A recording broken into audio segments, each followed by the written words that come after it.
regular board meeting in the Valley Irrigation District. Board of Directors meeting November 10th, 2021. We'll all join with the Pledge of Allegiance to the flag. I pledge allegiance to the flag of the United States of America and to the republic for which it stands, one nation, under God, indivisible, with liberty and justice for all. Thank you. Madam Secretary, will you call the roll, please? Yes. Division 1. Here. Division 2. Here. Division 3. Here. Division 4. Here. Division 5. Here. Thank you. All right, at this time, we'll take public comment on any items not in today's agenda. If you'd like to comment on any item germane to NID, you're welcome to do so at this time. You would start on your phone. And Chris, I can't see. Otis Woolen. I can't see the screen. Okay, Otis, go ahead. Yeah, thanks very much for this opportunity. I'm assuming you can hear me, yes? Yes. Yes, sir. Yeah, thanks for the opportunity to address the board. I want to reflect a little bit on yesterday's meeting and looking at watershed and also your strategic planning session that's coming up. First, I want to express gratitude for the tone and the approach of the meeting yesterday. It's definitely a collaborative start, and there's a great deal of appreciation for that. You just got a little bit into the watershed presentation, but if I'd like to look at watershed and also the strategic planning in over time and over space. And there's a huge paradigm shift that you are in the middle of. And as you look over time, the plan for water is a 50-year time frame for that plan. And it's impossible for me to imagine that very soon into that 50 years, PG&E will not be divesting the drum system, and that the JPA, the PCWA, and NID have begun to form will not be basically receiving the entire drum system, and not just the Bear Canal part of that, which is already in negotiations. So your watershed over time is actually quite different. And the watershed presentation you just started with, and I'll give you that for sure, it's just the beginning, but you know, that was the very small watershed of 70,000 acres, just the upper middle fork where you have your dams that actually create the surface water that you manage. And that's the 19th century irrigation district view. If you go out far enough, your watershed includes the whole Bear River watershed, the South Fork of the Yuba watershed, not just your Middle Fork watershed. And even there's a diversion from the American River at the North Fork of the North Fork. So your watershed is actually huge. And the paradigm shift is from the 19th century irrigation district view of a self-determining organization that is managing surface water to reliably supply your customers. And the paradigm shift goes to, it's hard for me to imagine NID not becoming a regional integrated resource management agency, managing surface water, managing ecosystem management so that you can deal with the effects of the forest management on water supply and on soil retention of water and on the fractured rock basin. And you will be managing power. You'll be managing in a whole new, further way, which probably will include distributed energy systems of what are now called alternate systems, coordinating that in various communities. And so it's a huge shift in what you're going to be managing and how you're going to. And in that role, it will be hugely collaborative. You cannot do it on your own. Your federal partners in the upper watershed, state partners in the middle with CAL FIRE that now owns a bunch of property in the Bear River, all the way down. It will not just be the surface reservoirs, it will be off-stream reservoirs and groundwater basin reservoirs. It will include the American River sub-basin of groundwater storage, which offers 1 million acre-feet of off-stream storage right now. And so time and space, which paradigm will we choose to be in? And what will that watershed description be? Will it be the 19th century district, or will it be who you are going to become? And that has implications for your strategic plan as well. Anyway, I just wanted to indicate that we're looking at, I will be looking with interest as to how broadly you interpret watershed and whether you are strategically wise in looking at your future role.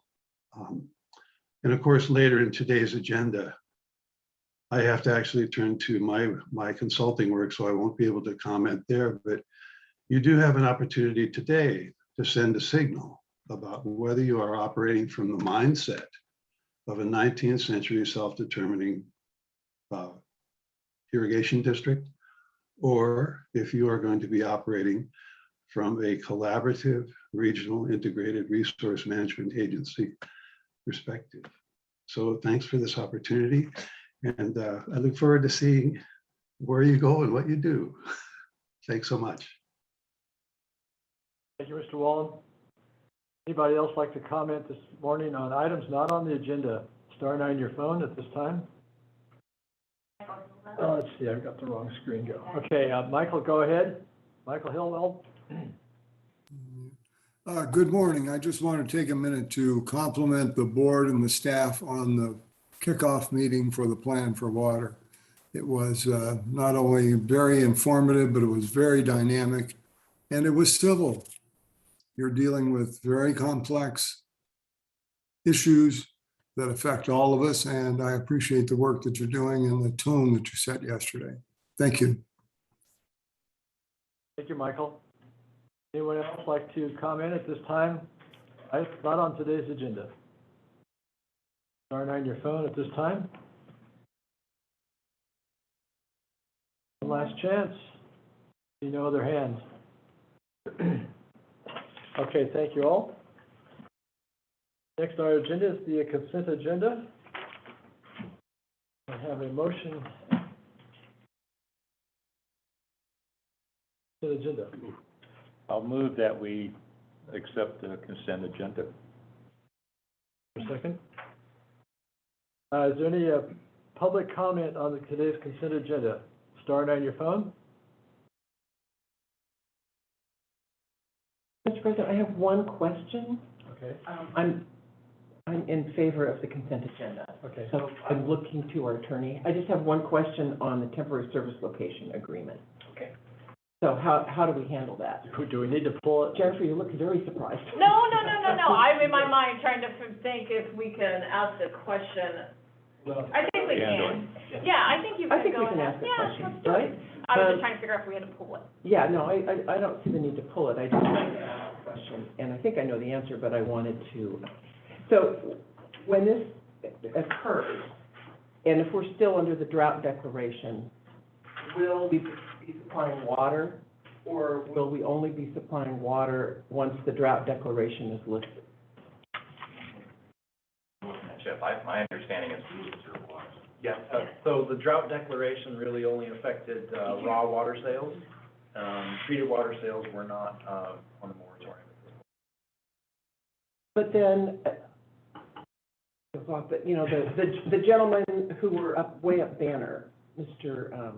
Yes, Okay, I thought we were not going to give them water. a little bit different situation. It is, okay. I was trying to get straight about that. It's like, well, we can do it here, but we couldn't do it there or whatever. Yeah, theirs is an agreement that is separate. A separate agreement. Okay, all right, thank you, that's it. Thank you. Okay. Okay, one last chance. Anybody in the public like to comment on today's consent agenda? Star 9 your phone. Okay, Madam Secretary, will you call the roll, please? Yes, Division 5, Yes. Division 1, Yes. Division 3. Aye. Division 4, Aye. Division 2. Aye. Thank you very much. Okay, general orders this morning, number 9, withdrawal from the West Placer Groundwater Sustainability Agency Memorandum of Agreement. I think, Chip and I can tag team this one, maybe I'll just start it off. So this is, the item before the board would be to essentially reverse the previous action to join the West Placer GSA. So the groundwater sustainability agencies were formed as a result of the Sustainable Groundwater Management Act. And the Sustainable Groundwater Management Act required a groundwater sustainability agency to be formed for any high and medium risk groundwater basin that was identified by DWR. In this particular situation, it would be more normal for us to bring this to the board, have a robust discussion, and then bring back a subsequent action as the board desired or not desired, because we do know that this does require some discussion. In this particular situation, there's just a little bit of a timing issue, and so we're not having the opportunity to kind of have the pre-discussion then the board action, which I think would probably be a little bit more appropriate for this type of decision. Due to the fact that there is some forward movement occurring within the GSA. So one of the biggest tasks of any groundwater sustainability agency is to develop a groundwater sustainability plan. And in the North American subbasin, which West Placer or GSA is just a small component of, they partnered with the other GSAs within the North American subbasin. They're moving forward with the groundwater sustainability plan work. And as we go on into the future, it's important for them to have a clear understanding from a financial perspective of who is in and who is out, because there will be further agreements going forward to each participating GSA and each participating board in each GSA for purposes of securing the financial commitment for this overall groundwater sustainability plan. So that's just kind of giving some perspective on the timing is why we're bringing it forward now.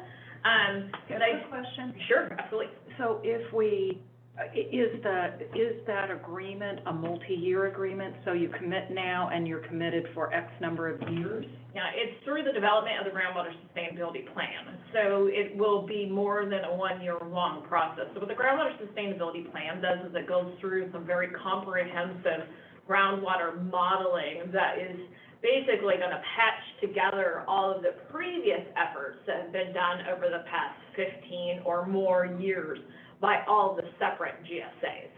And it's going to basically knit all those together, knit all of the groundwater monitoring framework and monitoring data together, then to start developing what the sustainable yield is for the basin as a whole, and then that essentially kind of gets divvied out. The purpose of the yield of the groundwater basin, to determine what that is to basically start budgeting how much groundwater is used on an annual basis, and then if the sustainable yield is not met, then there will be further actions required by the groundwater sustainability agencies, ordinances required, enforcement power required on actual groundwater wells. So most agencies that are part of a GSA from a municipal perspective are those that have some type of municipal well system. So they are reliant on groundwater and or they have permitting authority over groundwater wells.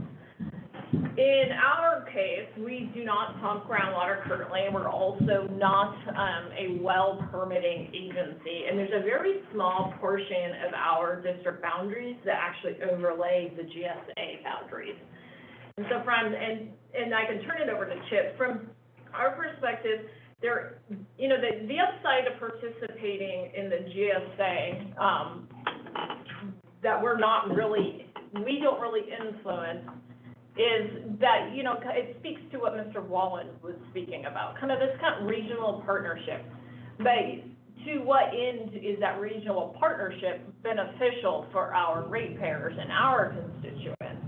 So there is a financial component and there's a risk component to it. If the groundwater yield isn't sustainable over the long term, then we are essentially caught up in these issues that we cannot influence, that we do not impact, but we're essentially paying for.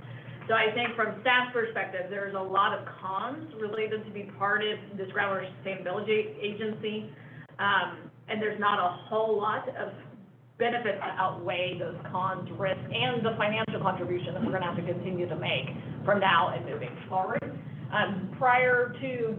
Without the development of the groundwater sustainability plan work that is being initiated now, kind of on the basin-wide level, the district, all agency partners require to contribute $50,000 per year. And moving forward, that amount it is somewhat unknown. There are some grant funds that have become available to the overall effort for development of the larger groundwater sustainability plan, which will offset a lot of those costs. But there's also a lot of unknown costs in the implementation of these programs through all the requirements. It's essentially establishing a new regulatory agency over folks that we have no regulatory or legal powers over anyways. And so from that sense, we do feel that it's not a recommended use of our limited revenues. I think that as staff, we have identified some other areas where we think on a regional basis, our money would be better spent from the perspective of benefiting our ratepayers, but also being part of the regional solution. And that would be to join Regional Water Authority itself as opposed to the GSA, as well as take consideration of joining NID. And Chip, why don't you add in, there's a couple more points that Chip brought up, and he has a little map he wanted to show. Clear. So, Question, go ahead. so it really gets down to a risk-benefit Yeah. management issue, and the benefits are not there. The risks are, and our water ratepayers would be on the hook for any incurred risk or any increased payments. Yeah, so a lot of the risk comes in that the folks that are causing some of the groundwater issues within the basin are from the agricultural community. And that is going to be a very dicey political conversation to be had, because currently their wells are not monitored. And so as this gets kind of heated up and the basin has to then police itself, those issues are being caused kind of in the most western border of Placer County and Sutter County. And so it really gets outside of our district and what any benefit we can provide. And it's not likely that the district would ever be in a position to put in a groundwater well for any type of municipal or retail purposes, just due to our location within the basin. So where the groundwater basin starts to intersect basically bedrock, that is not good groundwater quality for deep groundwater wells that you would install or construct for a municipal purpose. Right. You want to show the map, Chip, so they can understand? Jennifer, I'm sorry, so can you tell us what you anticipate the costs being going forward? I see that we were 50 and then it dropped to 30. I can jump in. You can jump in No, on go that? for it. Okay, So, thank you. as Jennifer mentioned, we are transitioning from a GSA into the GSP. A GSA agency has now got the data they needed to come up with a groundwater sustainability plan. Two different scenarios going on here. We are members of the GSA currently. Moving forward, we'll be asked to be members of the GSP. Both of those come with membership fees. So although the GSA's work is ramping down now that we've come up with a plan, they feel like their annual fees to be a member are going to drop. They're going to be somewhere in the neighborhood of about $15,000 to $20,000 per year. But then you also need to join into the GSP of the entire North American subbasin. Put that map up on the board. And that is anticipated to be about another $20,000. So we're talking about $40,000 a year moving forward. That's the initial estimated cost to continue to be a member of these groups. Now, the challenge with it, and I apologize, this map's a little bit washed out. Hopefully it's more visible on your screens there. Basically, what you can see is this is the entire North American subbasin, and NID's portion of it is in that little red line on the top right overlaying the blue. That's our small portion of it. We really don't have a large customer base in that area, and we're a very small player and we don't pump any groundwater. So really, if We don't, any farmers pumping any water out of that? the farmers may be on a small local level, but not with any influence of NID. And in fact, if they're an NID customer, it's more than likely they're not pumping groundwater. It's just because financially it doesn't make a lot of sense.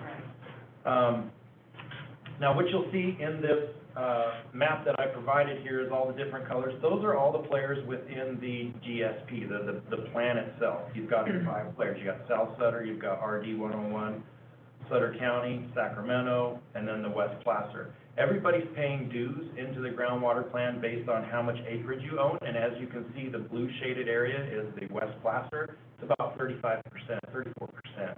So if we continue forward in this plan, we'll be on the hook for 34% of the cost as a member of the West Placer GSA. Did you say our area is 34% of this whole big map? The West Placer GSA The West Placer as a GSA. whole. Oh, as a the whole. blue shaded area. But the And then feds within the West Placer area, we would all then share the cost. divide it by 5, So- yeah. Which is fine, but essentially, I think what staff struggles with a bit is that we are sharing in the cost, but gaining no benefit because we're not pumping any groundwater. So we're essentially subsidizing all the other groundwater agencies with our funds. And then there's also a consideration, so now that the groundwater sustainability plan is kind of picking up speed, it is a highly technical effort. And if we are going to be part of the agency, it does take a focused staff contribution from our current staff. And we also don't have the bandwidth to effectively participate on a level that we should if we're going to be in the GSA. And part of that is just because it isn't a high priority given the magnitude of other things that we are undertaking right now. So we wanted to bring this item to the board, and as I stated earlier, the urgency of time is related to the fact that each board that is part of the West Placer GSA is going to be asked to then approve a new memorandum of agreement with the larger North American subbasin for the purpose of the GSP development. You mentioned the Regional Water Authority, and I think that it would be nice to have some conversation about how you envision that being part of more of a regional look at water management, including NID, because I think that you make a lot of really good arguments for this not being the right avenue for that. But I do think strategically we need to move away from a mindset of being self-determining to being a regional player, and would like to understand kind of what you have envisioned there. And so the Regional Water Authority, I have had experience with working with them in the past, and it is a very beneficial organization to be part of from a couple of levels. One, you have a better line of participation on some of these larger regional regulations, laws, or policy or legislation that is coming out. It's more of a concerted effort on protecting interests of basically the regional water purveyors within kind of our northern, larger Sacramento region. They have a really, really good legislative advocacy component to it. We have the ability to participate on utilization of all of their conservation outreach. They have a huge outreach component, and once you become a member, you can utilize all of their conservation outreach and participate on that level. When there are opportunities to go for state grants, which can be have a very, very high administrative burden to them, you can also participate and bundle grant opportunities through the Regional Water Authority. They keep an ongoing database of projects that every agency is interested in pursuing, whether it's an environmental habitat restoration project or some type of water conservation project, any project. And they help find funding opportunities for those projects. And then there's also some of the conversations surrounding this larger concept of water banking. So water banking is essentially supporting conjunctive use of surface water and groundwater, and they would be basically the conduit for getting those structures in place. I just think it's a broader look at regional water issues as opposed to being solely groundwater focused. It doesn't mean that we don't pay attention to what's going on with groundwater, and it doesn't mean that we don't pay attention to what's going on with the Groundwater Sustainability Agency, but I think it's just taking into perspective our limited revenue as well as our limited staff time. Go ahead. So we're just not taking our ball and going home, we're going to a better game. Well, we don't know Yeah. that. We don't know We that. don't know that yet. What are the costs of joining the Regional Water Authority, and is that the name of the organization? And my understanding that Regional Water Authority is in the Sacramento Groundwater So Authority. the Regional Water Authority has a sub-JPA, that's the Sacramento Groundwater Authority. The Sacramento Groundwater Authority, staff member who also works for the Regional Water Authority, so you also don't lose that connection there, is taking the lead on the GSP development part for the whole groundwater basin. And so we definitely wouldn't be pulling ourselves out of the conversation by any means. I think we would just be utilizing our money on a broader perspective, which would have more benefit for the district. And what are the costs? I think that, and I heard you ask that, I want to say it was like, I want to say it's like $40,000, $38,000. We'll have For to the confirm. Regional Water Authority? Yeah, and so that would come back through the budgetary process for consideration from the board. But that would be essentially where we feel that it would be a better expenditure of money. Yeah. I just don't know off the top of my head. Actually, a number of months ago, Chip and I had a conversation with their executive director. We were invited to meet with them and had a good overview of their program and what they do. There's kind of a number, there's a baseline value, there's a baseline cost, and I think it's around the $35,000 a year, but we can validate that. Then there are these other add-in costs that they have, and there's some other kind of fee-for-service benefits that they produce, and they've got staff, they've got folks that are doing things, either running for the grants, as Jennifer had said, or other things. If we wanted to focus on a ag conservation program and limited, we can build a unique water efficiency program within this organization, and they have a lot of the bandwidth and a lot of the steam that we can partner with other agencies, say PCWA or others, and build a program that is unique and tailored to our region, our customer base, that we share in the cost. And they have a programs and they have other fee-for-service benefits associated with that. And so that was a conversation we've had during the budget process of '22 that we'll be bringing forth. And well, I could just say for me personally, when we met with that executive director, I can't remember his name, it was a month ago, we had a great presentation, a great overview. Jim Pfeiffer. That's right. Yeah. Yeah, and just to give a little bit of perspective, so when I was in Lincoln, we were part of both, and we were a very, very active part of the GSA as well as Regional Water Authority. Since I have been here, we've only been a partner of the GSA, but frankly, it's not something that actually comes into conversation or benefit in our day-to-day conversation or operations. It's not something that we look to for information. It's not something we look to and even put a whole lot of effort in participating in. On the flip side, there's been many times where I have said to myself, man, I really wish we were part of RWA because there are a lot more benefits to it. You know, and I want to caution the way I'm talking, you know, this isn't like we're earmarking money, right? We don't actually do that. This is just a consideration, and I do not think that there is a great benefit financially or otherwise strategically to being part of the GSA. I do think that there would be a benefit for being part of the Regional Water Authority. I think it sounds wonderful. I mean, I like the fact that it's broader. I like the fact that you're partnering with other sister agencies, and I think we learn and grow as a result of being able to collaborate with others and other groups that are trying to solve like problems. And while I think the work that's being done in the state on this groundwater sustainability is just absolutely critical, I don't see evidence that it benefits us as you've presented it or as I've read. And so, and it may be that, you know, with limited resources, and I want to emphasize limited staff time, that we have to make the choice that it's not that maybe the GSA doesn't have some value, but you know, you can't do everything. And so where's the greatest value? And I think that's where we have to kind of we can do both, but I think staff bandwidth is a big issue. And, you know, on the flip side, we can always rejoin. This isn't a one-shot deal. But if we can always rejoin, can't we always get out?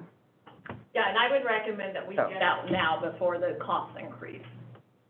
The costs are decreasing based on. So I think there's a little bit of confusion. So the cost for the GSA membership, which is only the top right of the hat, I always call it, Where all of our canals end off, Yeah. all the water in Right. the system.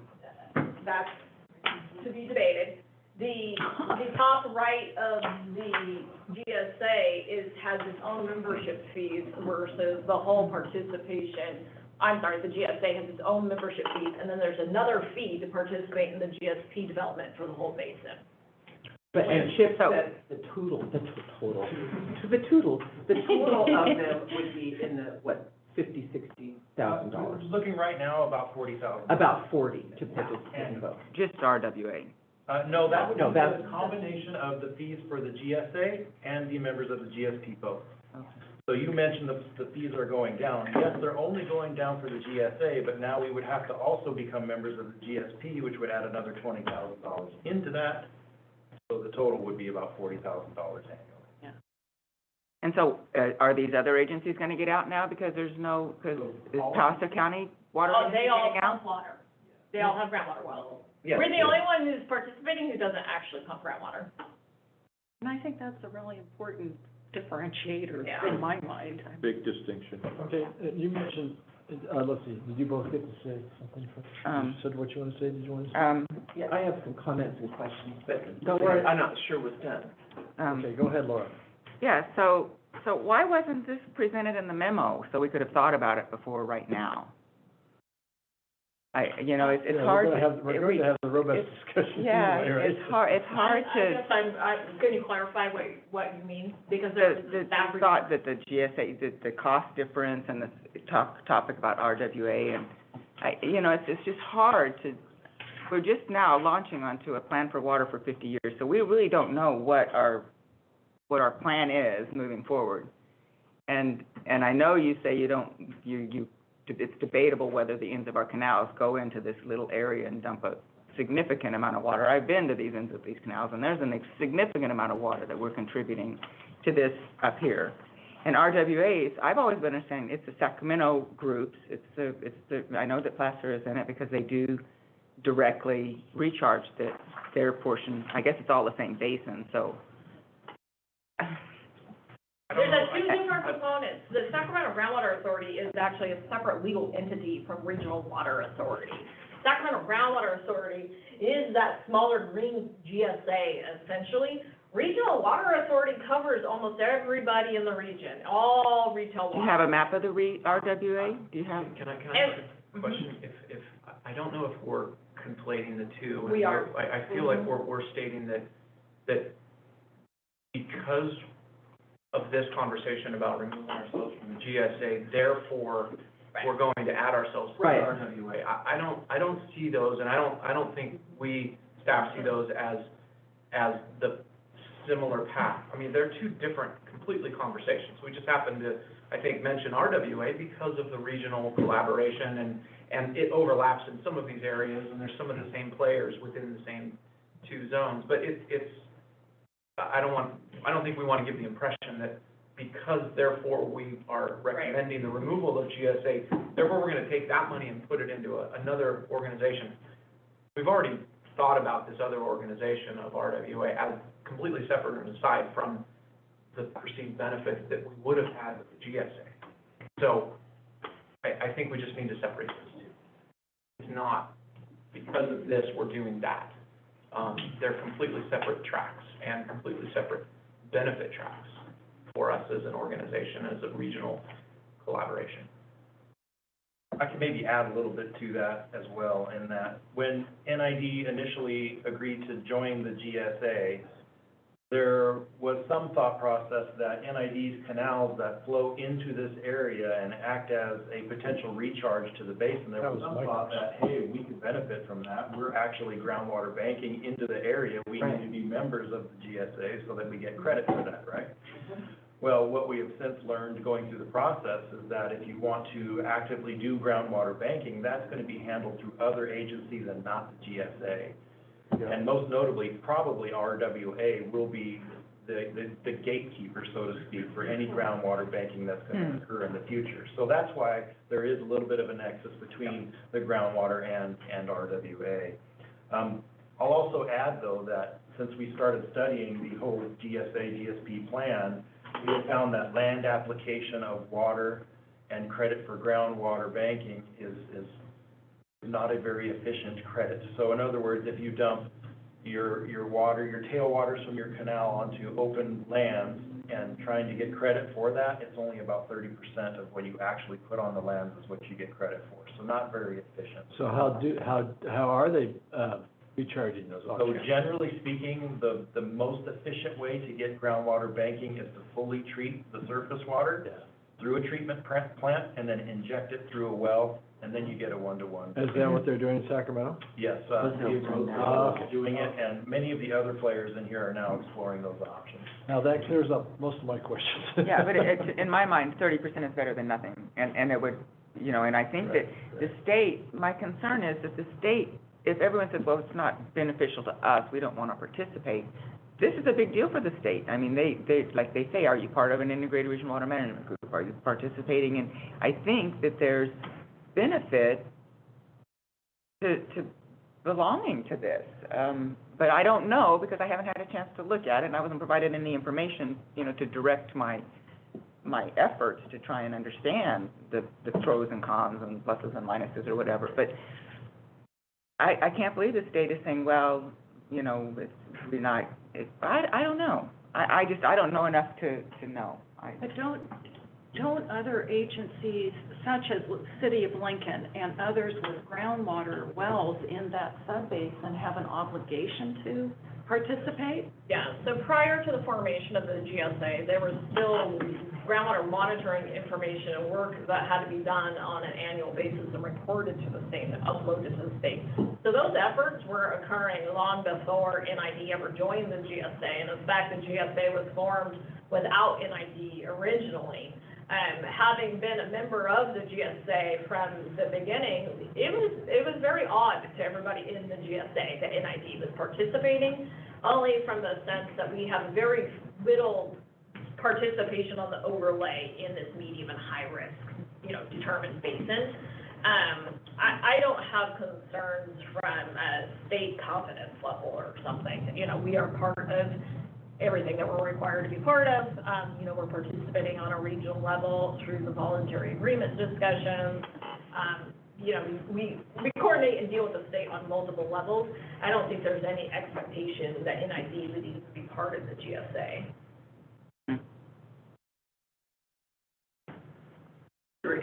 Thank you.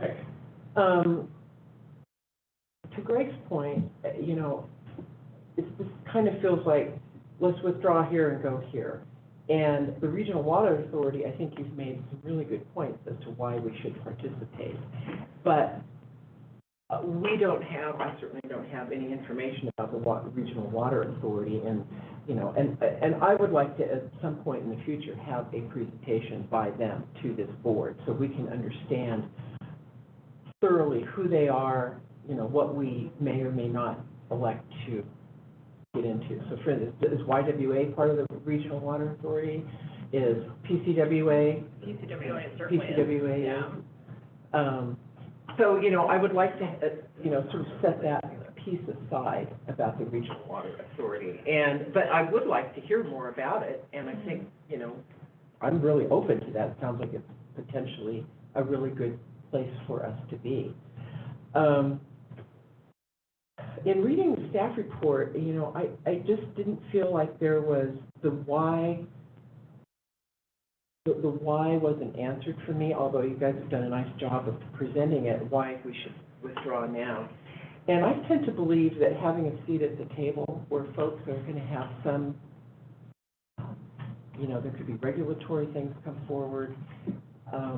You know, I see in your staff report you say, we do not plan to utilize groundwater.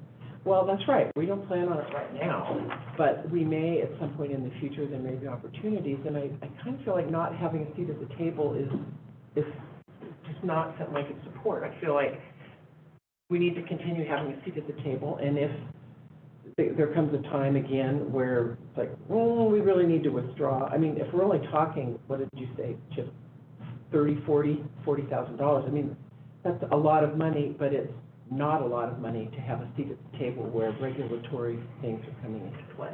And that's just my sense. And as soon as we get it figured out and we meet with RWA and learn more as a board to make an informed decision, we can get out of that and go into that. Maybe that's what we want to do, or maybe we don't. I don't know. But I just feel like it's premature to get out of it right now when we're embarking on our plan for water. And we don't really have information about an alternative, and I think that, for me, participating in a cooperative way with all of our regional partners and not being quote-unquote self-determinate and acting like we're in some little isolation bubble is really an important thing, and so that's what I have to say. So I believe we spelled out that the initial fee may be about 40,000, but let me throw a scenario at you if you don't mind. So let's say that the GSP plan is enacted, and over the first year, we find that the basin itself is actually depleting faster than was anticipated. And now the GSP partners are going to have to start buying banked water. Those fees of $40,000 are going to substantially increase to offset the depletion of the basin, for which NID would then be paying for all of that groundwater use in the valley, even though we're not utilizing it. That's some of the risk. That's the risk side, okay. The other issue is that, so from a perspective of putting groundwater wells in, the overlay of the basin in our district boundaries is very narrow along our western edge. So we would only be putting in wells there if we did. The water quality does not support deep municipal wells there. We wouldn't be pumping water back up to customers of gradient of any wells. And the city of Lincoln is not going to buy our wells. So there's very few customers where it would ever make sense. Installing a new municipal groundwater well is on order of $750,000 to $1 million just for construction, and that doesn't even count with permitting and everything else. I don't foresee from a strategic perspective that would ever be a good idea for us to do.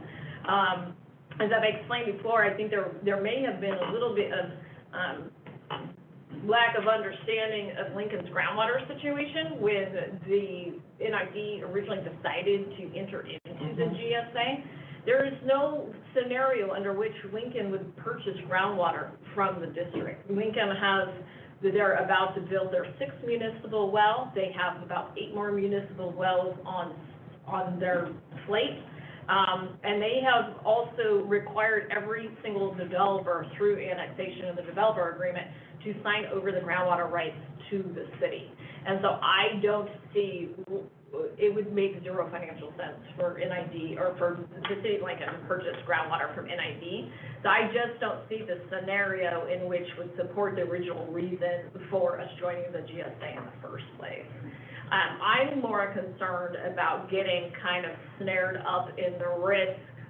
There are currently some bad actors in the basin, and they could cause some pretty significant issues for the GSP implementation and demonstrating that sustainable yield. And so that's where my larger concern is, and specifically given we don't have the current bandwidth, unless the board would like to make it a priority to focus staff efforts on a groundwater basin that we don't really benefit from or utilize right now. There's just some inherent risk. There are some groundwater issues in that basin right now. So, Chip, if I could segue, I have one question directly on that. Okay, go ahead. Do we have a copy of this draft memorandum of agreement for this second phase? Do we know what? I don't even have they even issued it yet. It should be issued like legal counsel. legal counsel only. And so since we are only a contributor and we're not a bad actor, if anything, we're contributing, can we this is a question for Dustin, can we put language in there saying if it turns out that they're gonna have to water bank and these guys are being bad actors and we're not participating in Right, it, that's what I was. can we put language in that MOA saying we want the opportunity, regardless, just not even say bad actors, just say, because we have such a minor role in this, can we put something in the MOA to give us some time to figure this out and, Yeah, so we can try. That's a subject of negotiation, though. yeah, Right. And that would right, be a exactly. difficult one. Well, that was where I was going. It's like, Yeah. we have such a sliver, Yeah. you know, why don't we say, yeah, we'll pay fees not to exceed X, some reasonable thing, and that's it. And Chris, could you put the map back up, please? Yeah. The issue is that in that map, how many different agencies are involved in that map? It's like, you have, those are groundwater sustainability agencies, and within each one of those areas, there are multiple agencies that are involved. That negotiation is going on with at least, I think it's like 25 different agencies, I'm just counting. There are a ton of agencies. I don't see that negotiation being fruitful from my historic participation in the group. But if we're the only one that's not drawing, I mean, it sounds like we're a one-off in that whole, Could we be out of asked all of them. to Exactly. recharge, Yeah, be participate in recharge? Could we be asked to participate regulatorily in recharge? I mean, it would be a voluntary arrangement. They couldn't force you. Well, are they gonna force others are they gonna force the bad actors? It's just like, if you don't achieve your sustainable yield as a basin, the state will come eventually take your basin over. Take your basin. Yeah. Sigma, at a very high level, Sigma says either reduce your pumping or bring in a new source of supply to balance your. Okay, That's basically it. okay. So, Go ahead, Rich. so down in Orland, we're in a watershed area, Sigma. And the county of Glenn County had to step in and put a moratorium on wells because there were big ones coming in. Money, or water flows to money. And right now in California, if you put the straw in deeper than somebody else, you get the water. And that's what's happening in the valley. Until they get that corrected, the moratorium is the only way to stop it. But that actually changed the flow of water from the northwest to the southeast into the Sacramento River to back up into the foothills, because they had put these deeper wells in already. So that changed the water. So people just to the south of us are going dry, whereas our ranch still gets recharged. Thank God, because the only thing that's keeping us alive down there. My concern is that Nevada County is not currently under Sigma because we have fractured rock. But I see a scenario where that could happen. And I'm not sure how you measure fractured rocks. I know you can't manage it. How do you measure that water? Yeah, and we're gonna, if we have all our, I'm for withdrawal. I'll just put it out there, because I don't see any benefits and I see a lot of risk.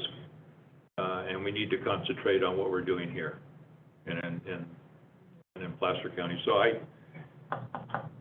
do you see a scenario where this fractured rock is gonna be coming under Sigma? Sigma applies to a DWR bulletin list of high and medium risk basins, and that's why it's not part of it. But right now, we have a lot of wells going dry.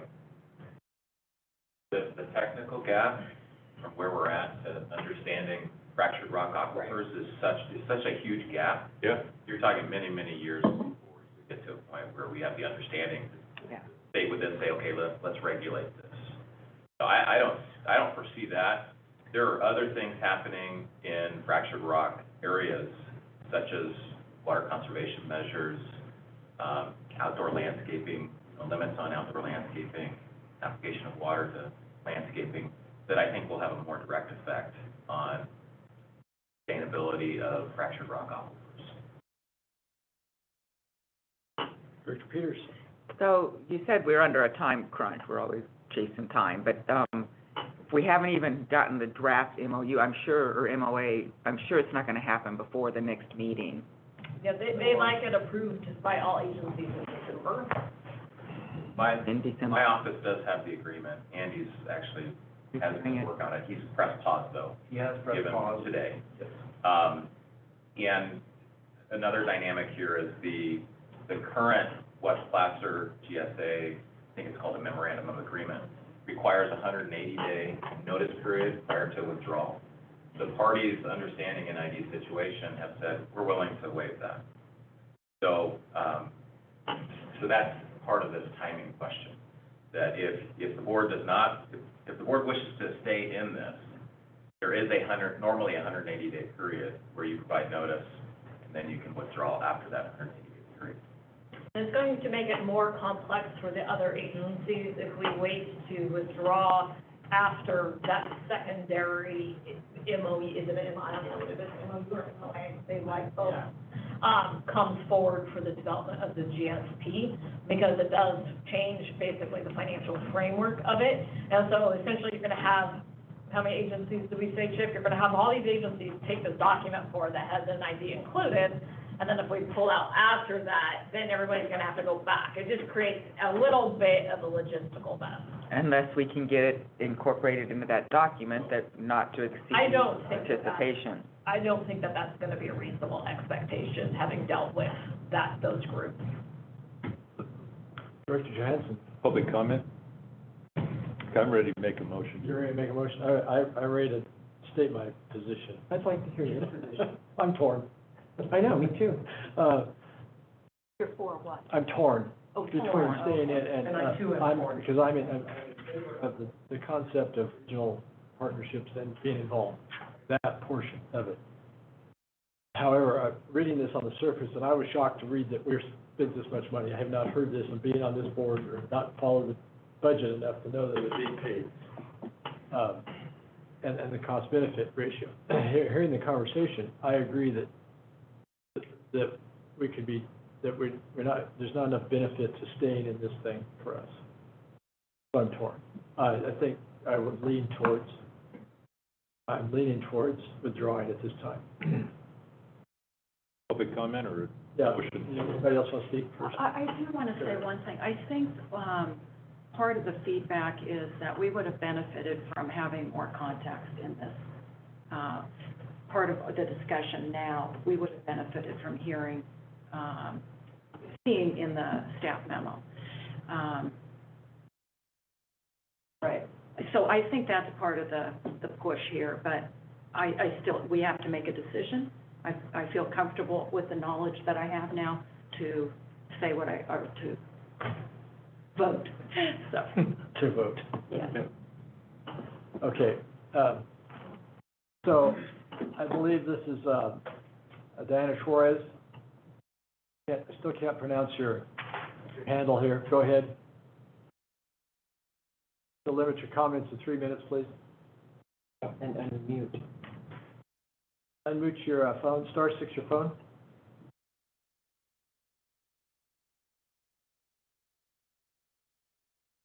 Mention your name again. We can't hear you, Diana. Hey, Diana, can you hear us? It is Tyler Lott. Hi, Latte. I love that. Try one. Oh, can you hear me now? Can you hear me now? Go ahead. Oh, thank you. Listening to this discussion, I just want to say you've just started the plan for water, and Friends of Bear River has been looking at a lot of different ideas about the Bear River watershed. One of them is to purchase environmental water and run it down Bear River with functional flows and all the way down Bear River to deposit in the gravel area and the 4,000 acre orchard near the confluence of Bear River and the Feather River. And I had hoped to work through this with the plan for water. However, if you guys aren't going to be part of that, then we will work with Placer County Water Agency and South Sutter.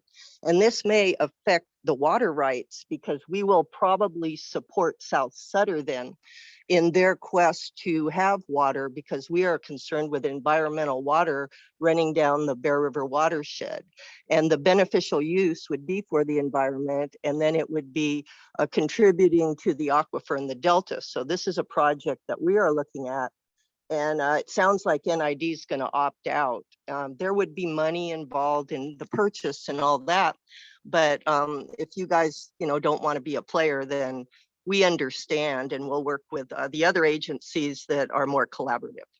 Okay, thank you. Thank you, Diana. And I think I should highlight that if you're a contributing member to the basin, in other words, you're doing groundwater banking, you don't have to be a member of a GSA or a GSP to do so. You only have to be a member if you're withdrawing from the basin. Oh, that is a big difference. That is a big difference. That again, you didn't really have that much There's information. no context telling us that. And so that's Yeah, a moving- key piece of information. That's key Moving information. forward, I do have plans, I've been hearing a lot of complaints about the staff reports. We do have plans to kind of beef them up, so, we're hearing your concerns, and we can certainly address those. Thank you. Anybody else like to comment on this subject, starting on your phone? Okay, I entertain a motion from somebody, please. Make a motion to accept the withdrawal from the West Placer Groundwater Sustainability Agency Memorandum of Agreement and adopt resolution number 2021-37. I second. Any further discussion from the board? Discussion from the public? Madam Secretary, will you call the roll, please? Division 5, Yes. Division 1, I am gonna vote no, because, the reason for my no vote is that I just don't feel like I've had enough information to really process this in a way that I would feel good about then defending my yes vote. And I can see good reasons, staff has done a good job here explaining it. But, so my vote is no, thank you. Division 3, Aye. Division 4, No. Division 2. Aye. Okay. Motion carries. Thank you very much. On to general manager's report. All right, so I just had a couple of items, and then Chip was gonna provide a little, storage precipitation update. So I did have an opportunity to have 3 really good community outreach meetings last week. One was with the Economic Resource Council. One was with the Placer County Women League of Voters, and then the third one was with the Contractors Association. And all 3 groups, we were able to touch on the plans for water in the upcoming process. Got some good feedback. We are continuing to do outreach with focus groups, just to ensure that they have time with staff to talk one-on-one regarding the process and to share any concerns that they have. So we have reached out to the ag community, and are gonna continue kind of going along to any community group that would like to hear about it. So if you are participating in anything and you want us to join you, then just please let us know. We're more than happy to. And then Chip, do you wanna do a little? You know what, Jennifer, I Yes, want to ma'am. add to that point. By the way, I've heard positive feedback from everybody who have attended, especially from the ERC. And my only comment is, gosh, I would have liked to have attended that if I knew that you were gonna, that you were making the presentation. Right. And it's not that you have to tell us everything you do, I mean, that's not what this is about, but it would be really great if we had some sort of just a brief email, hey, these are the groups I'm meeting with, or, because I would have liked to have attended that one, and probably not the Placer County League of Women Voters, but probably there was a third one you did. Contractors. Contractors, yeah. And it was, I've heard nothing but wonderful, positive things. But it would have been, just to keep our messaging, the same, because I understand that you address Centennial in a wonderful way with the ERC, and the feedback I got was, wow, okay, I got it. And I thought, yeah, I need to hear what she said. Because you've come up with some great ways of explaining it in these community forums. So that's it. I just would like to know, so I would have the option of attending if I. Yes, it's definitely a balance that is sometimes difficult to weave as manager of an agency. And sometimes, you know, it certainly is appropriate. I can see the ERC, you know, that's not a horribly big deal. When we start going back into person with meetings, it becomes very uncomfortable to have 5 members of the board. Oh, right. Brown Act issues. Yeah. There are also times when certain groups do ask to meet with staff kind of outside of the political realm. For whatever reason, they feel that they can speak more openly. So some of those things are a little, you know, we try to kind of leave the line. My biggest concern is definitely Brown Act issues. So, you know, it's always the old, I had an old city attorney who used to always say, no, it's not technically, you know, a violation of the Brown Act for the 5 of you to jump in the car and drive to Disneyland. However, nobody on earth is going to believe that you are talking about just your business. Right. In the car. And so some of those get a little bit difficult, specifically when we start having conversations about issues that will come before you in some type of legislative action.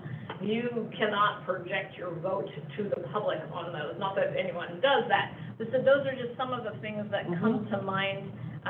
And because sometimes what I have seen happen is you'll have 4 members of a board, and I'm aware of the Brown Act issue. You're aware of the Brown Act issue, but the person running the meeting is not aware of the Brown Act issue. And you will get called on publicly to each provide input on a specific item that might be coming from before the board. So I think we just need to maybe be careful about that and talk about that and think about it a little bit. You know, maybe it's this person attends this group. There's a ton of groups. I know a lot of you participate in them. I don't know that we've ever formalized the participation, and maybe that would be one way to address it. Well, or like have a liaison to the ERC and a liaison to the that would maybe be a good way to do it. But anyway, I just wanted to give you the feedback that you know, the folks, and I'm in this different world up here, right? It's like I have the cities of Grass Valley, Nevada City, and you know, on the political people, the staff, and I see all these people all the time at the grocery stores and events and this, that, and the other thing. And so I get an enormous amount of public contact, whereas Laura doesn't have much, and Chris says he doesn't have any. So, you know, my situation is different from a lot of the board. And so when I hear, oh, did you know that your GM was presenting to the ERC? No. Yeah. Oh, I literally, this happened in SPD, Nevada City. And I went, no, how did that go? Oh, it was great. I went, great, I'm glad to hear that. And they said, did you know that she said blah, blah, whatever? And I said, no. And, you know, so it's, for me, it's like, ooh, gosh, it would have been nice to have known about that. Stay on the same page. Yeah, and so that, anyway, it's not a big, I'm not complaining. Fair comment. It's a comment. Thank you. Yeah, so next week, Ten Valley Mac, and the way I've been taught to handle that is Jennifer leads. I don't say anything. You can go. Unless Right. there's a specific question from Jennifer to me. That's how you handle it. And I've grappled with this whole subject since being here. Who goes, who says what, and when you said the Brown Act, so what's wrong with 2 people going and 4 not going, right? No. 5 not going. How do you pick the 2? What? Puts her in a difficult It puts spot. so for example, at the Economic Resource Council, Director Peters participated, and that's. I just listened. I didn't participate. I just signed, and I didn't put it director. I just put Laura Peters. I didn't sign in as. I was just stating that you were there. Yeah. So, you know, it's just one of those things, and it's a fine line to balance. And the method I have found to best deal with it in the past is, you know, if there are certain committees that the board wants to be involved with, then we should, you know, the board should collectively decide some assignments so that we're not having this overlapping and it's not. That's a good idea. That's a great idea. Good idea. That was just my comment. Okay. Amen. Jennifer? That's all So you have- Chip. Okay, so we'll start with the good news slide. The good news slide, I've been looking at it. Thank you everyone for the rain dance, it is working, or it has been working. We need to keep it up though, because the next week looks dry, so I encourage more rain dancing. Our Bowman Lake precipitation station, as of yesterday, is reporting 19.94 inches of rain, which is 211% of average. So that's great news, some pretty productive storms. And you can see in the graph there, the red line, we are only, a mere, 14 inches away from the total of all of last year. Yes. It's a great start. More good news on the next slide is NID's reservoir storage. So you all are used to seeing the slide. The blue background is our 8-year average. Yeah. The orange line is 2019-2020. The yellow line is 2020 and to 2021. So the right-hand side of the graph here, where that yellow line shoots straight up, that is a result of that late October storm we have, that one deluge. It was a very impressive storm, and thankfully the state released curtailments and allowed us to capture those flows. So that is what you're seeing there. Now, if you look at the left-hand side of that, you'll see in red, that's where we currently sit today. So we are at 142,674 acre feet, which is 85% of our 8-year average and 53% of capacity. I've had a number of customers call in and say, this is great, is the drought over? Unfortunately, the answer is no, and not by a long shot. We'll take it, it's good news, but if you look at the graph on the left-hand side, where that red line ends, the difference between that and the blue line above it is average. So you can see we're still well below average. We have a lot of ground to make up. And additionally, the state is in very bad shape, and it's going to take a long time for the entire state to rebound from this drought. And as long as they're in that situation, the risk of curtailments and other drought-related regulations remain, and I think it's wise for NID to keep our drought resolution active. The next slide is our treated water usage comparison, and the red line is where we are today, and shows October, because that's the latest numbers we have. So if you look at the text on the top left, October of 2021, we used 28% less water than we did in October of 2020. So that's impressive conservation. Obviously, some of that's due to the rains we had. So people stopped watering outdoors. That is our greatest use of water in the treated water area. So that's reflected there. But the line just above that, so year-to-date 2021 conservation is about 10%. So not bad, not the 20% we were shooting for, but keep in mind we didn't actually put in the mandatory regulations until July. Right. So we've only had half of a year to get the conservation we needed. We're doing pretty good. Chip, where is this treated water usage? I was looking for this on the website. I mean, I could find the river, under the river to get the precipitation and storage, but I couldn't find this treated water usage. In the drought tab, and I will update it. I send it to our efficiency team, and they update it on a occasional. The drought, because I looked on drought conservation. It's also been being placed in the general manager's newsletter. Yes. Was it? But we'll make sure it's updated on the webpage. If you find the drought links, it's in there, and we'll see if we can maybe highlight a little bit better. Okay, that would be good, because people keep it in front of them. Yeah, absolutely. Good, thank you. Rich? Yeah, Chip, could we go back to the previous slide, please? Thanks. So 2 questions. One, last year shows we hit about 200,000 acre feet total in storage. But I thought we were working with a number around 235, and then it never materialized. That's correct. Okay.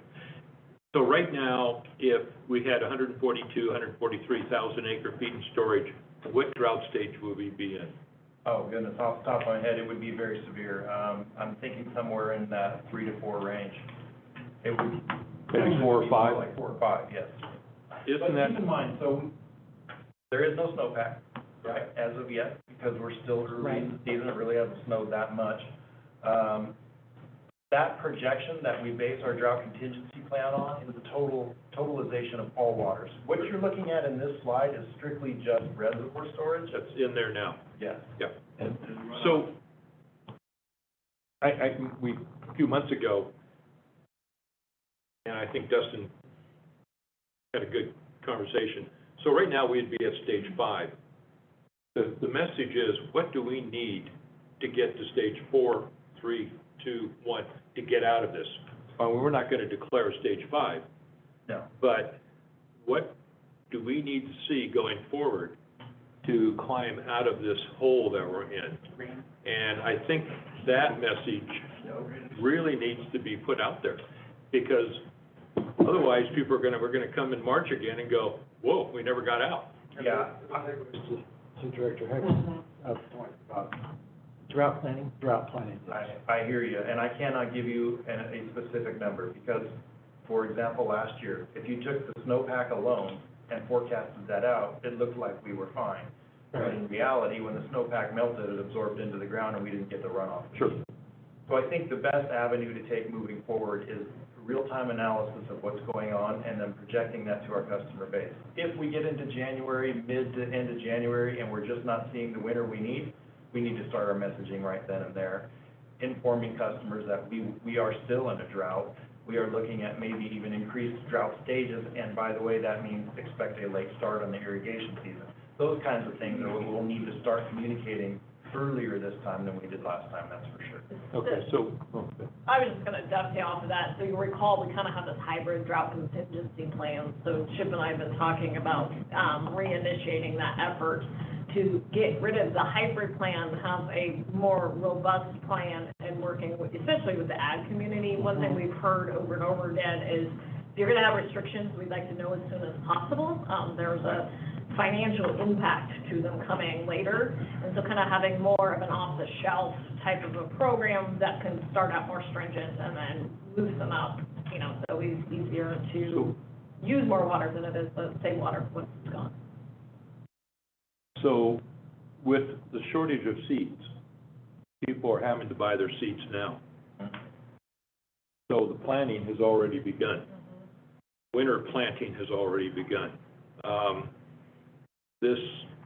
So January is kind of late, but National Weather Service declared La Nina last month, is looking dry.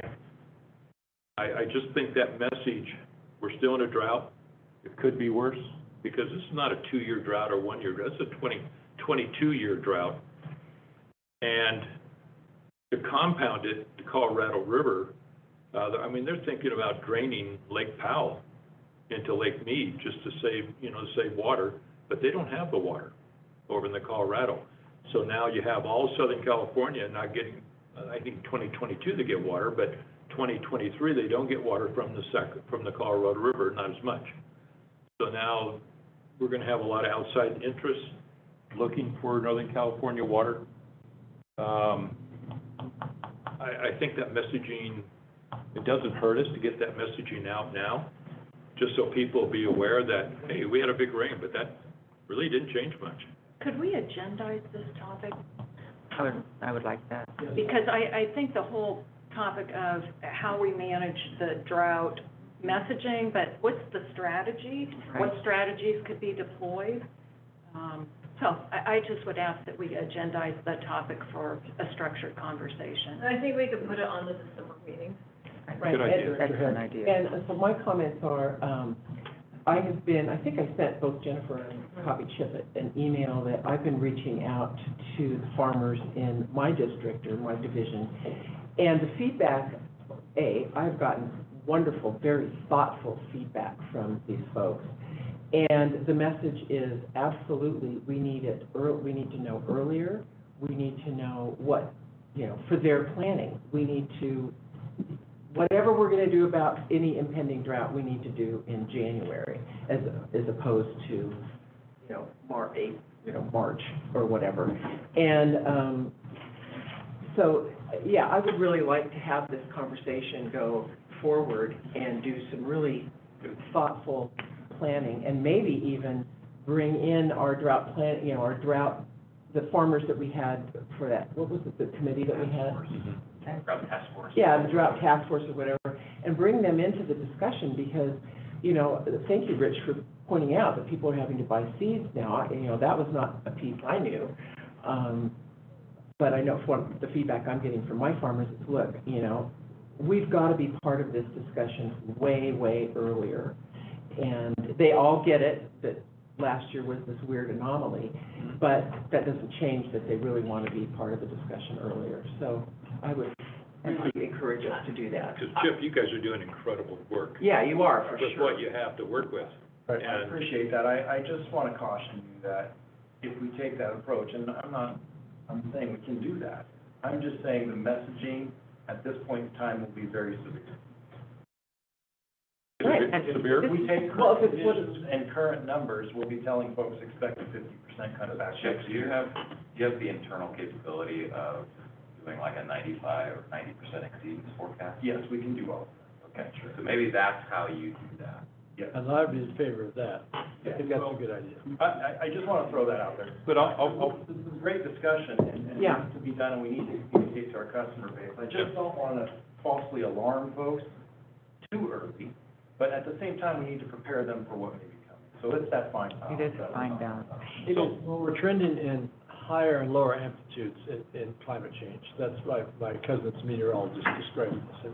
And then Rich mentioned La Nina, and I read a fascinating article about La Nina, because in Central California, maybe Dustin said this one too, that La Nina can go both ways, and we've seen the effects, and so we can't even, and I can remember when I first heard the El Nino, and was gonna be wetter, and then it wasn't, when it was next time around. So we're in this space, California, right here where we are, that you can't really Right on the bank boundary. on El Nino or La Nina doing what they're supposed to be doing, right? So we got that one. So I think I really like the idea of having the conversation and coming up, and we'll know buying more. a new crystal ball. Right. And we'll know more in a month. But, I was, just put it out there, tens of thousands of acres in the Sacramento Valley, they don't get a good rain this winter, they're gone.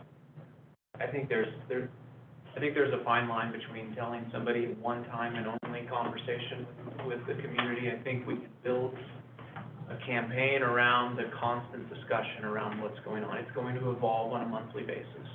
Last month, we know more this month than we did last month. Build some outreach components and some strategies around this. We can help inform customers so it's at the top of mind. This isn't going away. There's always something. We're not in the business of telling people to buy seed or not right now.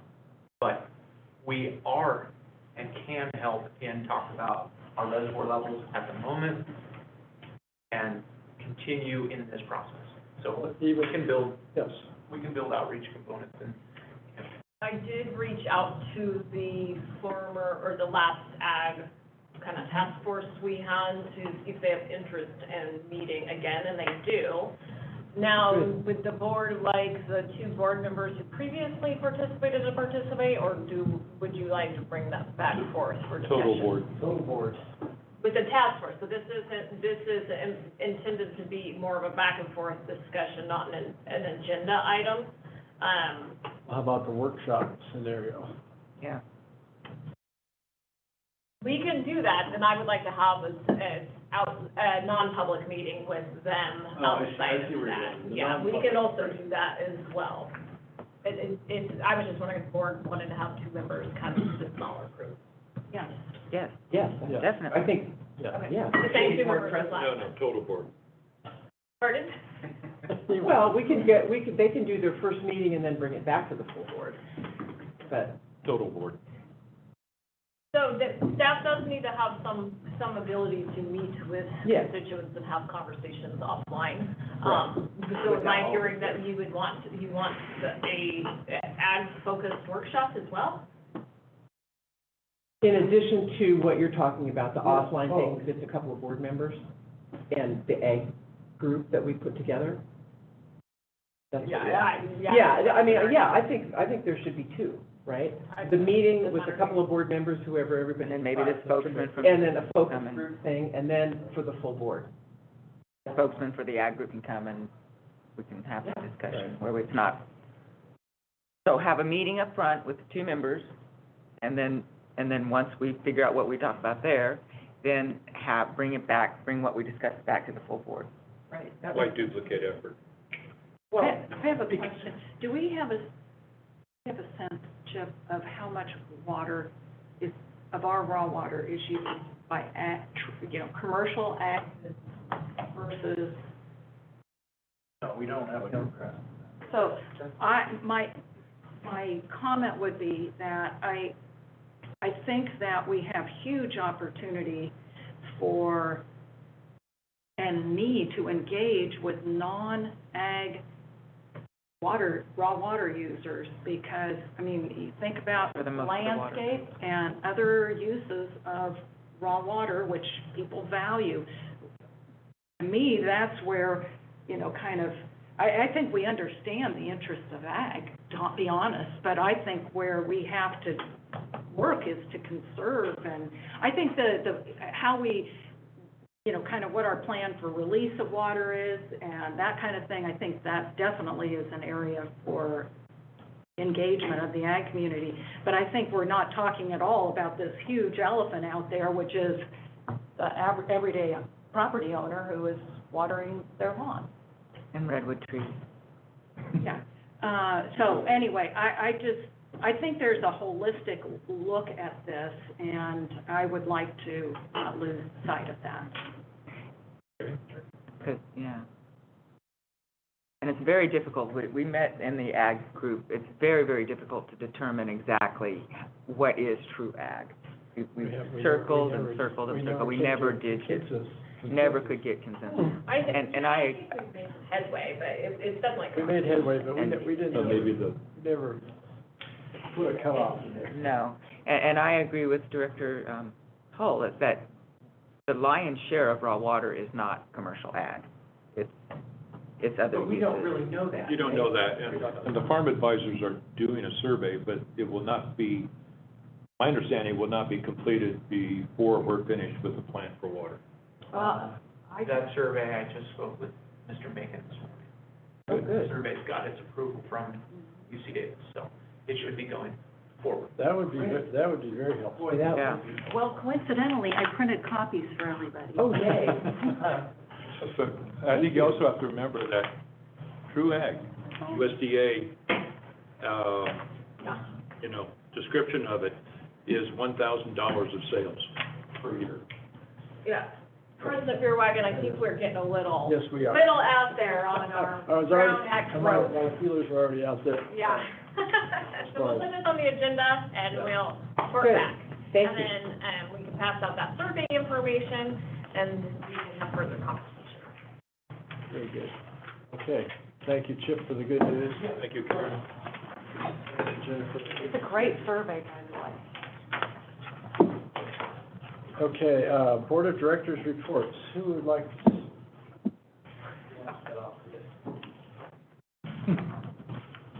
Well, Division One has actually a lot to report, so maybe I should start, and I'll try to make it quick. But I attended the Loma Rica and Sierra Woodlands Road Association meeting, and last Friday night, and it was very informative. This is where we are doing our DFW water line extension up there, and everybody is thrilled. Everybody has nothing but great things to say about NID and how the project is going. So, yay. I know, it's great. And everybody was very grateful to NID, so I was welcomed, and it was a great thing. There was about 40 people there. Wow. On a Friday night of the World Series, by the way. The second thing is I did make a visit this weekend to Hemp Hill and saw the salmon that are all bumped up against the dam. And it was great to see and heartbreaking to see both. And it just, again, yay, we're doing the good thing by. How many did you see? I would say there was probably 30 there, and they were about this big, and they were just doing this big circle, you know, at the I've got a video. I've got a video. You got a video? Cool. So that was really great. Then I attended the Greenhorn Firewise community, again, very well attended. And they were just awarded yesterday a grant from the county to put in two very large, I want to say they're 20 or 30,000 gallon water tanks along Greenhorn Road in the area that they do not have service for fire protection. And these guys are talented folks and really on it. They are groundbreaking in what they're doing out there. So that was just a great thing to have attended. then I'm working with the county, and I gotta get with you, Jennifer, about this, but, the county has gotten a lot of money, a lot of grant potential money. And I've been in conversation with, this idea of getting individual water tanks for certain areas where wells are questionable, and using some of those grant monies for it's called the Drought Coordination funds. And everyone I've spoken to feels like that's a really good use of the money. It's not specific to NID, but it's something that would be really helpful for our folks. Going to the farm dinner this weekend, I think almost everybody here is. Let's see. And I spoke about the outreach. So yeah, I've been really busy, and it's been great and fun, and feeling like NID is making a difference. Mm-hmm. So that's my message. Thank you. Director Johansson. Yeah, quite a bit going on. What is it? Did you want to report on it? Okay. Any of it? Director Peters. I have a video at the end of mine, so yes, I spent a lot of time down at Hemp Hill these last couple of weeks, and let me back up, I'll report on that last.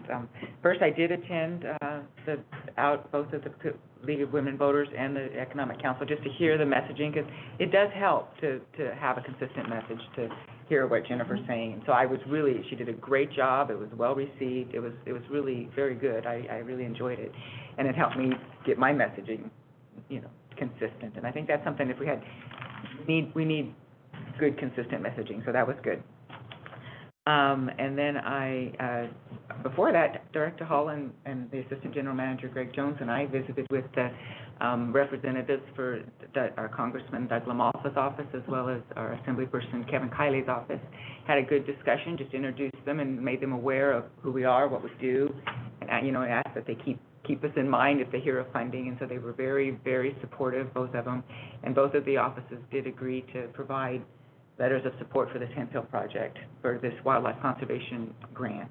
We're applying for $1.5 million. Kudos to staff to get that past the pre-proposal stage. We're preparing our final proposal, so it's very, very exciting.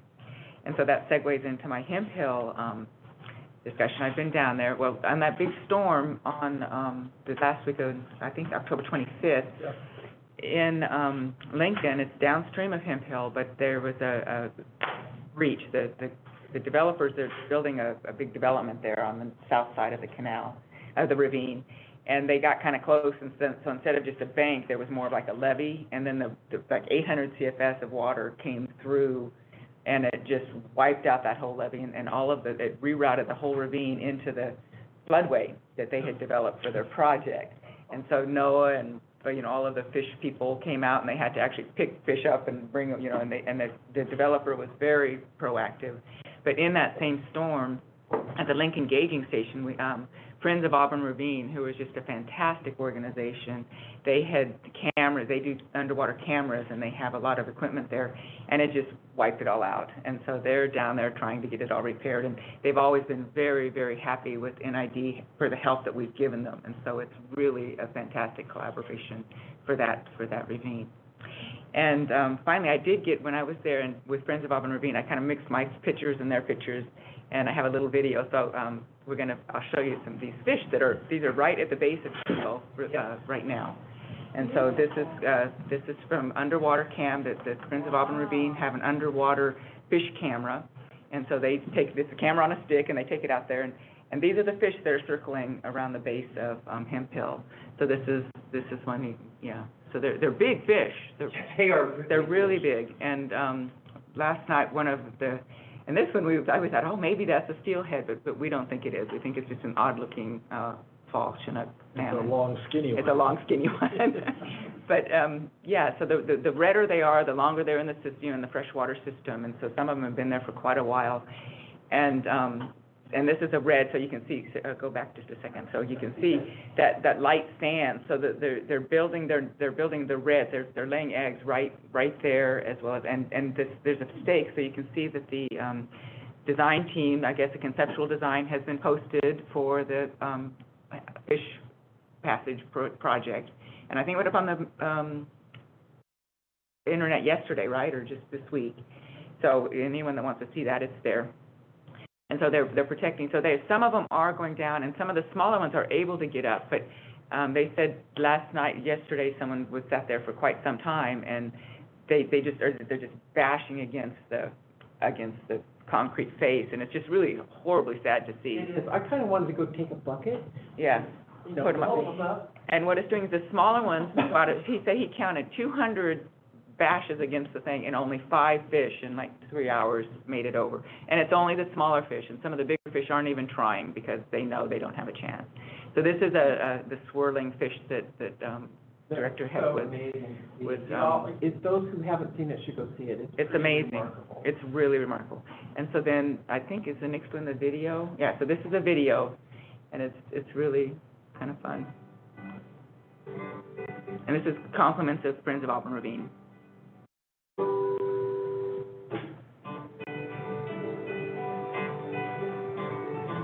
This is a dam. Oh, look at Look at it the over. Look at the water. Oh, God. No, no. I know. Go, girl, go. That made it, yeah. So that's one of them that made it. So about 20 fish have made it over, and there's 40 to 50 that are below the dam still. Thank you, Laura, for bringing that. Yeah, that's really nice. Yeah, so that's my report. Very exciting that next year this time we won't be in this situation. Having salmon. And there are salmon in Auburn Ravine. Yeah. Director Holt.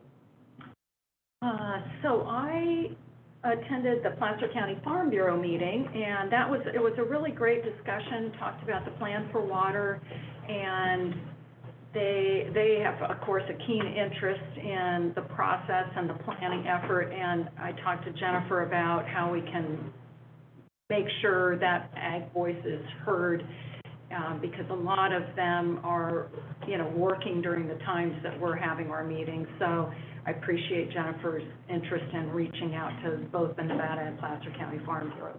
And I'm going to see my colleagues and we won't talk any business, of course, on Saturday night. Yeah. Okay. For math. I wanted to say kudos to the team on the funding potential for the grant application. That was really super. I don't know who's taking the lead on that, but that's terrific. Thank you very much. Down there. Over there. Thank you, Doug. Tony. Thank you. That's terrific, and I'm really crossing our fingers that we get that. I also wanted to share with Chip that I got a message from the Worst family who lives on Ore Creek, and they wrote that after the big rainstorm, they had a lot of damage on their canal, and they wanted to call out the great service from the NID team for coming out and working with them to make the needed repairs. So thank you. Thank you for that. Oh, I talked to Jennifer about my interest in some agenda items, and so she suggested that I bring them to the board, and then if the board says 2 thumbs down, that's where it stops, and we can have a little conversation. So one of the reasons I brought the Cooperative Extension Survey was because I'd like to revisit our ag survey. We talked about that as part of the Ag Water Master Plan. My sense is that typically goes out in the February, early March timeframe, and where people write what their crops are. Oh, crop report. Yeah, and so I thought that the Cooperative Extension Survey gave us a really nice tool, and it is going to every NID customer. So anyway, I just would ask that we revisit that survey before we get to it being distributed. So that's my first agenda item. So that I'm clear, the survey, our internal survey that we put out. Yeah. Okay, and is it a duplication of the farm advisor? There's some overlap, but it is different. It is different. Okay. Yeah. You're just talking about the one that comes with the bill? Correct. Okay. Oh, okay. But that's what we're reporting in the Ag Water Master Plan. Yeah, right. And that's what a lot of community members, you kind of balked at, how we're drawing conclusions from that. So I I just think it would be helpful. Well, I support having that as an I do agenda too. item. So, That, yeah. that should be agendized. Yeah, I just want to make sure I'm clear with direction, so I think that's a great idea. I'm hearing, seeing a head nod. Yes, yes. And possibly pairing that with this kind of an ag focus agenda item that includes that drought contingency plan, kind of the whole thing. Does that sound fair? And also the water tender, January 1st, re-permitting. You like that, Dustin? All my lunch. Big agenda item. We're gonna mark your words. It's all Well, I think that's parcel. separate. I think that, Isn't that a separate I item? see that as Not a really. little bit separate, Yeah. but I'm, I do too, I see it as separate. Well, Important, no, I'm not saying it's not important, but I think it's separate. Hey, Chip, on the water bills, to dovetail what Karen was saying about the non-commercial ag water users, and we'll just call them that, right? How do they have a block on the survey? How do they report what they use their water for? It's the same, all of our raw water customers get the same survey. Essentially, when we send out the bills in February, there's a form there that says, is there any change to your crop usage? If so, please report it back to But us. they're not, but we're talking about non-crop people that landscape and all those. There's a family garden orchard And landscape. then just check landscape. Landscape, okay. yeah. So we do have, we could tabulate that information to come up with, We do tabulate it. So I think that's- the concern was that, we don't renew that very often. We just accept that people say no change and we go on, and we haven't done a more thorough evaluation of what each customer is using it for. maybe what we can do is bring this back as an agenda item, as a proposal for taking a look at the survey and the current survey. Right. yes. I think that's what Karen was asking for. Yeah, I think that's great. Okay, thank you. Before, in enough time to allow staff to incorporate it in the Right. survey. Right. And then my second is a topic that we referenced at the last meeting, which was raw water use. Understanding volume purchase versus volume use, the calculation of water use versus seepage, evaporation loss, tailwater, and theft. So Jennifer graciously said that she and Chip were willing to and happy to meet with me on that, and I wanted to just. I wanted to sign up for that. I want to know about that. Yeah. Total board. Total board. Yep. Okay, so we want an overview on our calculations of raw water use. Just to start putting this in your mind, I like to refer to it as non-revenue generating water, and it'll make sense once we explain it. Non-revenue. But not commercial. I think you'll start wrapping your mind around it more, because it's exactly the same as a treated water system, it's just for different But reasons. that's not the same as non-benefit. No. We'll bring the agenda items back. Yeah, bring that. I like that. Thank you. But I just want to emphasize, I am particularly interested in knowing difference between volume purchase versus volume put in for actual use. Okay. Thank you. And how, Was there a third one? No, that's it. Okay. That'll be, That's great, Karen. So good. thank you. And thank you for giving me the opportunity to do it this way. I think it works nicely. we're not going to say no. You're too. You always have the opportunity to speak to me too about that, about Right, agenda we do have a policy about that, Yeah. how to bring Yeah. agenda items forward.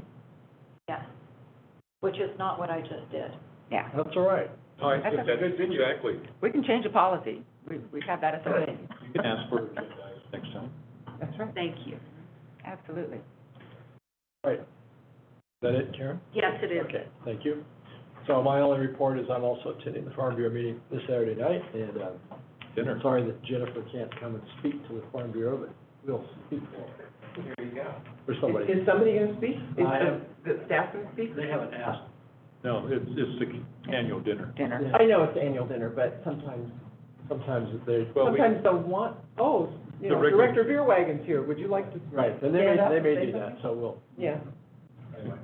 Well, I think if they do, the president should stand up and say whatever you want to say, There's something, as opposed to reading the rest of it. something cogent to the farmers? Yes, that's correct. And you can tell them what we just discussed. Yes, I It's can. all good news. It's all good news. We're bringing good news. In fact, it'd be a great venue, actually, to do that. And it'd also be a good venue to say, hey, it's good news, but however, that we're not out of We're the in a drought. drought. We are in a drought, so That's there we right. have it. That needs to be our message. I think so. That's great. Okay, at this time, we'll take public comment for any items not, we'll take public comment on items to be considered in the closed session. If you'd like to comment, there's Mr. Litton, go ahead. Hi there, you guys. I just wanted to comment briefly, just show my appreciation for all the work trying to work on the salmon passage. I think it's something like 135 different species of vertebrate animals who benefit from salmon returning to ecosystems. So, not only is it important bringing nutrients and things like that up into where we live, but also too, the salmon are, especially the king salmon, the Chinook salmon that we're raising there. Those are the main food source for the resident killer whales, the JK and L pod. They feed on those king salmon between California up to British Columbia. So just wanted to say thanks on behalf of the salmon and the killer whales. Unfortunately, those killer whales are pretty much starving to death right now because the salmon population is about 99% plummeted, and they've only got about 1% still. So, yeah, anything that we can do to supplement the salmon populations will be helping out those killer whales for sure. So, thank you. Mr. Litton, if I could interject, this time is to comment on items in closed session only, not on items not on the agenda. If you can keep that in mind for future, we appreciate that. Thank you. Yeah, I Anybody else? understand. Yeah, I appreciate that.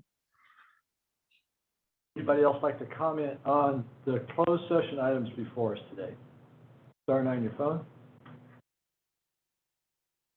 Okay, seeing none, we will close the open the closed session after a brief